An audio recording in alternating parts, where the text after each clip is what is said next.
Hello, എങ്ങോട്ടാ രണ്ടാളും കൂടി? ബ്ലാക്കും വൈറ്റും ബ്ലാക്കും. ബൈ ബൈ ബൈ ബൈ പറഞ്ഞേ. ബൈ ബൈ പോണ പറഞ്ഞേ. Bye bye bye bye. അപ്പോൾ എല്ലാവർക്കും ഗ്രീൻ മോം ട്രാവലിൻ്റെ പുതിയൊരു വീഡിയോയിലേക്ക് സ്വാഗതം. ഇന്നൊരു സൺഡേ ആണ്, ജൂൺ 21 ഡേറ്റ്. UAയിൽ ഭയങ്കര ചൂടാണല്ലോ ഇപ്പോൾ. അപ്പോൾ ഞങ്ങളിങ്ങനെ ചുമ്മാ ഇൻസ്റ്റഗ്രാമിൽ നോക്കിയപ്പോഴാണ് വാദി ഷൗക്കയിൽ അത്യാവശ്യം നല്ല വെള്ളം ഉണ്ട്, നീന്തി കളിക്കാനും കാര്യങ്ങളൊക്കെ ചെയ്യാൻ പറ്റുമെന്ന് കണ്ടപ്പോൾ എന്തായാലും ഒന്ന് പോയി നോക്കാമെന്ന് വിചാരിച്ചു. റാസൽ ഖൈമ എമിറേറ്റ്സിലാണ് വാദി ഷൗക്ക അല്ലെങ്കിൽ ഷൗക്ക ഡാം ഉള്ളത്. ഈ ഡാമിൻ്റെ തൊട്ടടുത്ത് നിന്ന് ഡാമിൽ നിന്ന് വരുന്ന വെള്ളമാണ് ഈ പറയുന്ന ഒരു അത്യാവശ്യം വെള്ളമൊക്കെ ഉള്ളൊരു സ്ഥലം.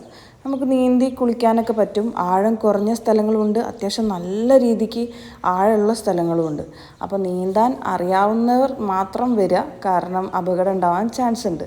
ആവശ്യത്തിൽ നല്ല വെള്ളമുണ്ട് കേട്ടോ, നല്ല തെളിഞ്ഞ അടിപൊളി വെള്ളമുണ്ട്. ശരിക്കും നാടൊക്കെ മിസ് ചെയ്യുന്നൊരു സമയമാണ് ജൂൺ ജൂലൈ മാസം എന്ന് പറയുമ്പോൾ. നാട്ടിൽ നല്ല മഴയായിരിക്കും, UAയിൽ ഭയങ്കര ചൂടായിരിക്കും. അപ്പോൾ പണ്ട് നമ്മൾ നാട്ടിലായിരുന്ന സമയത്ത് എല്ലാ മഴക്കാലത്തും എല്ലാ സ്ഥലത്തും വെള്ളമായിരിക്കും. കുളത്തിലും തോട്ടിലും കുളിച്ചും മീൻ പിടിച്ചും ഒക്കെ നടന്നൊരു കാലമാണല്ലോ. അപ്പോൾ അതൊക്കെ ഇങ്ങനെ മിസ് ചെയ്യും ഇവിടെ ഇങ്ങനെ നിൽക്കുമ്പോൾ, ഈ ചൂടത്ത് നിൽക്കുമ്പോൾ.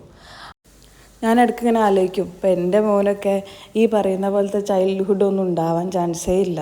നാട്ടിലാവുമ്പോഴല്ലേ അതൊക്കെ നടക്കുള്ളൂ. ഏതായാലും അവനെയും കൊണ്ട് നമ്മൾ ഈ വാതിലെത്തിയ സമയത്ത് അവന് അത്യാവശ്യം 2 മണിക്കൂറോളം നമ്മൾ സ്പെൻഡ് ചെയ്തിട്ടുണ്ടായിരുന്നു. അതായത് 4:30 നമ്മൾ എത്തിയിട്ട് നമ്മൾ തിരിച്ചു പോകുന്നത് ഏകദേശം 7:30 മണിക്കാണ്. അതിൽ 4:30, 5:30, 6:30 വരെയൊക്കെ നമ്മൾ വെള്ളത്തിൽ തന്നെയായിരുന്നു, ഫുൾ ടൈം വെള്ളത്തിലായിരുന്നു. എൻ്റെ കാര്യം പിന്നെ നോക്കണ്ട, ഞാനാണ് ചാടുന്നത്. ചാടിയിട്ടും നീന്തിയിട്ടും ഞാൻ ഭയങ്കരമായിട്ട് എൻജോയ് ചെയ്തു. അമ്രുട്ടനെ ഫറാൻഖാൻ്റെ അടുത്ത് ഏൽപ്പിച്ചിട്ട് ഞാൻ നല്ലോണം നീന്തി. ഡെലിവറി കഴിഞ്ഞ ശേഷം ഇത്രയധികം വെള്ളത്തിൽ നീന്തുന്നതും സ്പെൻഡ് ചെയ്യണമൊക്കെ ആദ്യമായിട്ടാട്ടോ. ഇതിന് മുന്നേയൊക്കെ നാട്ടിൽ പറയണ്ടല്ലോ, ഒരുപാട് ഇതൊക്കെ തന്നെയായിരുന്നു മഴക്കാലത്ത് പരിപാടി, വെള്ളത്തിൽ തന്നെ ആയിരുന്നു. അമ്രുട്ടനും വലിയ പേടിയോ കാര്യങ്ങളോ ഒന്നുമില്ല. അമ്രുട്ടനാണെങ്കിലും കുഞ്ഞിപ്പാത്തു ആണെങ്കിലും ചെറിയ മക്കളല്ലേ, അവർക്ക് ഇത് പേടിക്കാനുള്ള ഒരു പ്രായമല്ലല്ലോ. അപ്പോൾ അവരും ഭയങ്കരമായിട്ട് എൻജോയ് ചെയ്ത്, മക്കളും നമ്മളെ പോലെ തന്നെ നമ്മളുടെ കൂടെ വെള്ളത്തിൽ നീന്തി മുങ്ങി എല്ലാം ചെയ്തു. എൻ്റെ ഒരു ഭയങ്കര വലിയ ആഗ്രഹമാണ് അമ്രുട്ടനെ നീന്താൻ പഠിപ്പിക്കണം എന്നുള്ളത്. കാരണം ഈ ഒരു ഏജിൽ പഠിച്ചു കഴിഞ്ഞാൽ അടിപൊളിയായിരിക്കുമല്ലോ. ഞാൻ ഏത് ഏജിലാണ് നീന്താൻ പഠിച്ചതെന്നൊന്നും എനിക്കറിയില്ല, ആരാ പഠിപ്പിച്ചതെന്നും എനിക്ക് ഓർമ്മയില്ല. ഏതായാലും ചെറിയ പ്രായം തൊട്ടേ, ഓർമ്മ വെച്ച കാലം തൊട്ടേ നീന്താൻ അറിയാം. അപ്പോൾ അതൊരു ബേസിക് സ്കില്ലാണ്, അല്ലെങ്കിൽ നല്ലൊരു അടിപൊളി സ്കില്ലാണ്. അപ്പോൾ ഇതെന്തായാലും ഇവനെ പഠിപ്പിക്കണം എന്ന് ഞാൻ തീരുമാനിച്ചിട്ടുണ്ട്. അതിനുള്ള എന്തെങ്കിലും വഴി കണ്ടുപിടിക്കണം. നമ്മൾ പഠിപ്പിക്കാൻ നിന്ന് കഴിഞ്ഞാൽ ചിലപ്പം അതിനേക്കാളും നല്ലതൊരു പ്രൊഫഷണൽ ഹെൽപ്പ് എടുത്ത് ഒരു കോച്ച് ഉണ്ടെങ്കിൽ അതായിരിക്കും ബെറ്റർ എന്ന് തോന്നിയിട്ടുണ്ട്. കാരണം നമ്മളിതിന് മുന്നേ ഇവനെ വെള്ളത്തിലൊക്കെ കൊണ്ടുപോയിട്ടുണ്ട്. അപ്പോൾ ഇവൻ വെള്ളത്തിൽ കളിക്കാന്നല്ലാണ്ട് നീന്താൻ പഠിക്കുന്ന ഒരു ലെവലിലേക്ക് എത്തിയിട്ടില്ല. അപ്പോൾ ഏതായാലും ഇവനെ നീന്താൻ പഠിപ്പിക്കണമെന്ന് മൈൻഡിൽ വിചാരിച്ചിട്ടുണ്ട്. അപ്പം അമ്രുട്ടനാണെങ്കിലും കുഞ്ഞിപ്പാത്തു ആണെങ്കിലും ഒക്കെ നമ്മളെപ്പോലെ തന്നെ വെള്ളത്തിൽ തന്നെ ആയിരുന്നു. വാദി ഷൗക്ക എനിക്ക് ഭയങ്കര ഇഷ്ടപ്പെട്ടു. ഇതിന് മുന്നേ ഇവിടെ വരാത്തതിൽ ഇപ്പോൾ ഒരു സങ്കടം തോന്നുന്നുണ്ട്. ചിലപ്പോൾ 2 ആഴ്ചയും കൂടിയൊക്കെ വെള്ളം ഇങ്ങനെ ഉണ്ടാവുള്ളൂ, കാരണം സമ്മർ കൂടി വരില്ലേ. അപ്പോൾ വെള്ളം എന്തായാലും കുറയാൻ ചാൻസ് ഉണ്ട് ഇനി അങ്ങോട്ട് പോകുമ്പോൾ. പക്ഷേ ഇൻഷാ അല്ലാഹ് പറ്റുകയാണെങ്കിൽ ഇനിയും വരണമെന്ന് മൈൻഡിൽ വിചാരിച്ചു. പിന്നെന്താന്ന് വെച്ചാൽ നമ്മൾക്ക് ഇവിടെ ബാത്റൂമിൽ പോകാനോ അല്ലെങ്കിൽ ഫ്രഷ് ആവാനോ അല്ലെങ്കിൽ ഡ്രസ്സ് മാറാനോ സൗകര്യങ്ങളൊന്നും ഇല്ല കേട്ടോ.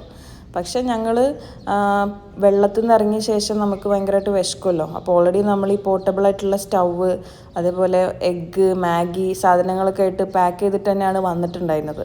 അപ്പോൾ അതേ ഇട്ട ഡ്രസ്സോടെ, ആ നനഞ്ഞ ഡ്രസ്സോട് കൂടി തന്നെ നമ്മൾ കുക്ക് ചെയ്യാൻ ആരംഭിച്ചു. ഞാൻ തുടക്കത്തിൽ പറഞ്ഞ പോലെ ഒരു 4:30 സമയത്താണ് നമ്മൾ എത്തിയത്.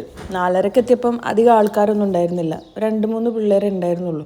പക്ഷേ ഈവനിങ് 6 മണിക്ക് ശേഷം അത്യാവശ്യം ആൾക്കാർ വന്നു തുടങ്ങിയിട്ടുണ്ടായിരുന്നു കേട്ടോ. അപ്പം നിങ്ങൾ പോകുന്ന സമയത്ത് ഇങ്ങനത്തെ സ്ഥലങ്ങളിലൊക്കെ ക്രൗഡ് ആവുന്നതിൻ്റെ മുന്നേ പോയി കഴിഞ്ഞാൽ നമുക്ക് അത്യാവശ്യം നന്നായിട്ട് എൻജോയ് ചെയ്യാം. കുറേ പേരുണ്ടായി കഴിയുമ്പോൾ പിന്നെ നമുക്ക് ആ ഒരു ഫ്രീഡത്തോടു കൂടി നീന്താനൊന്നും കഴിയില്ലല്ലോ. ആൾക്കാർ ഇവിടെ ക്യാമ്പിങ് ചെയ്യുന്നതായിട്ടും കണ്ടു. ടെൻറ്റ് കൊണ്ടുവന്നിട്ട് ഫുഡൊക്കെ ഉണ്ടാക്കി നൈറ്റ് ഇവിടെ സ്റ്റേ ചെയ്തിട്ട് പിറ്റേന്ന് പോകുന്ന രീതിക്കൊക്കെ ചെയ്യുന്നത് കണ്ടു. മേ ബി വിൻ്ററിലൊക്കെ ആകുമ്പോൾ രസമുണ്ടാവും, പക്ഷേ സമ്മറിൽ നമുക്കിപ്പോൾ അതിന് താല്പര്യമില്ല.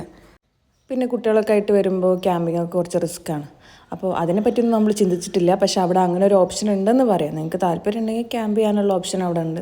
നല്ല രസമുണ്ട് കേട്ടോ. നമ്മളെ ഈ വെള്ളത്തിൻ്റെ സൈഡിൽ തന്നെ ഫുള്ള് മലകളാണ്. അപ്പം മലകളും സൺസെറ്റും ഒക്കെ കണ്ടിട്ട് നമുക്ക് കുക്ക് ചെയ്യാം, ഭക്ഷണം കഴിക്കാം, സംസാരിച്ചിരിക്കാം. നല്ലൊരു ക്വാളിറ്റി ടൈം തന്നെയായിരുന്നു ഞങ്ങൾക്കത്. പിന്നെ ലൊക്കേഷൻ വരുന്നത് വാദി ഷൗക്കയാണ്. റാസൽ ഖൈമ വാദി ഷൗക്ക എന്ന് അടിച്ചു കഴിഞ്ഞാൽ തന്നെ നിങ്ങൾക്ക് ഏകദേശം ലൊക്കേഷൻ കിട്ടും. അധികം ഉള്ളിലുള്ള സ്ഥലമൊന്നുമല്ല, പെട്ടെന്ന് എളുപ്പം കണ്ടുപിടിക്കാൻ പറ്റുന്ന സ്ഥലമാണ്. റോഡ് സൈഡിൽ തന്നെയാണ് ഈ വാദി ഉള്ളത്. ഞങ്ങൾ വലിയ ആൾക്കാർക്കാണെങ്കിലും കുട്ടികൾക്കാണെങ്കിലും ഒക്കെ വിശന്നിട്ടുണ്ടായിരുന്നു. ഓൾമോസ്റ്റ് 2 മണിക്കൂറോളം വെള്ളത്തിൽ നീന്തല്ലേ. വെള്ളത്തിൽ നിന്ന് ഇറങ്ങി കയറി കഴിഞ്ഞാൽ തന്നെ നമുക്ക് ഭയങ്കര ഒരു വിശപ്പാവും. അപ്പോൾ അമൃട്ടനും നമ്മൾ ഓംലേറ്റ് കൊടുത്തിട്ടുണ്ടായിരുന്നു, കുഞ്ഞിപ്പാത്തൂനും കൊടുത്തിട്ടുണ്ടായിരുന്നു, ഞങ്ങളും കഴിച്ചു. അങ്ങനെ അതൊക്കെ കഴിഞ്ഞിട്ട് ഞങ്ങൾ ഒരു 7:30 കൂടി തിരിച്ച് വീട്ടിലേക്ക് പോകാണ്ടായി.